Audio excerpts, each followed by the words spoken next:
Boop.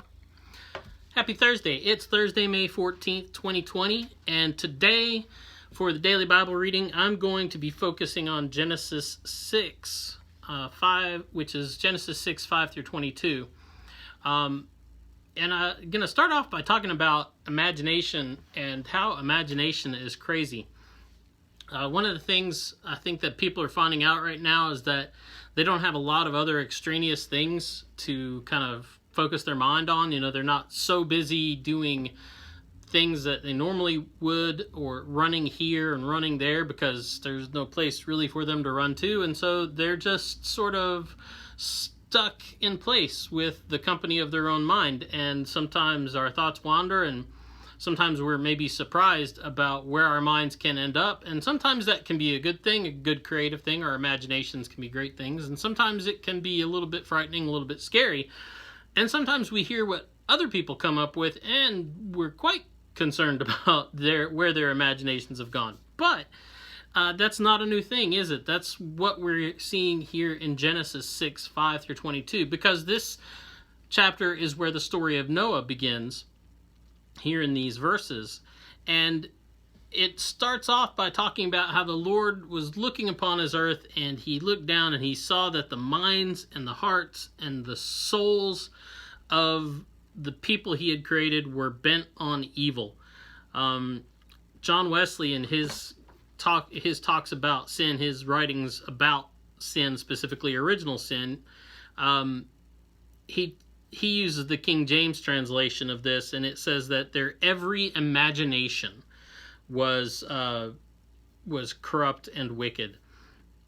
In other words, actually other translations say everyone in his heart was intently brooding over evil continually. That's a translation by a guy named Brenton.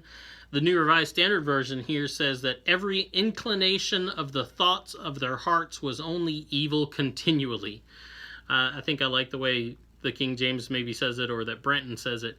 But the word here is, because I'm dealing with the Septuagint here, I don't have the Hebrew skills to really tell you what the Hebrew says. It would take me about twice as long to figure that out.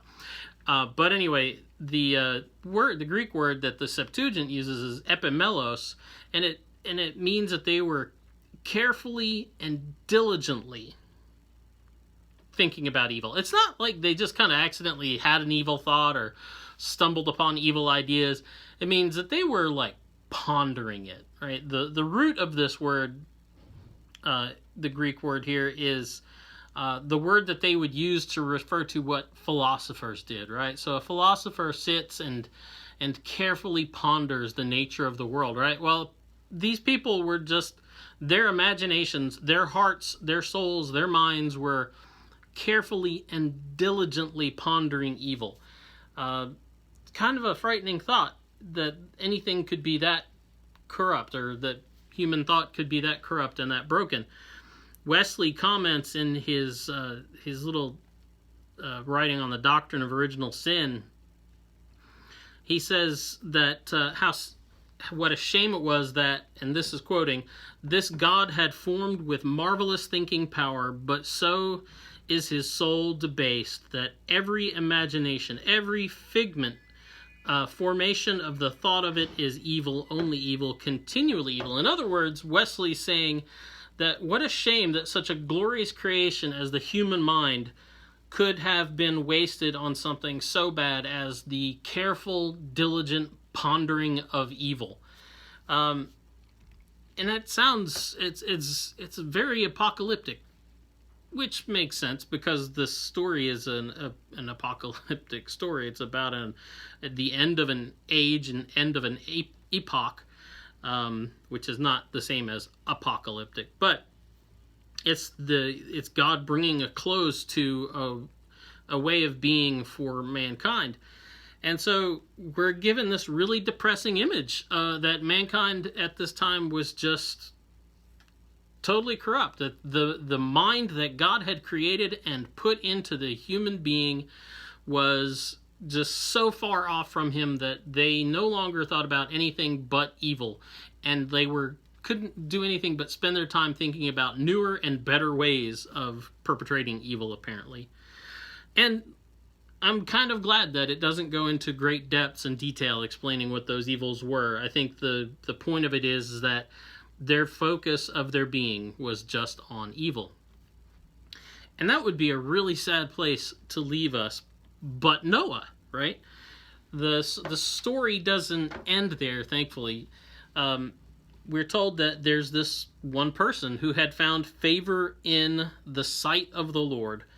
Because sight's really important. God is looking down on his creation. He's looking down on these people, and he's seeing the corrupt nature of their being, that their hearts and their souls and their minds are just continuously, diligently pondering evil.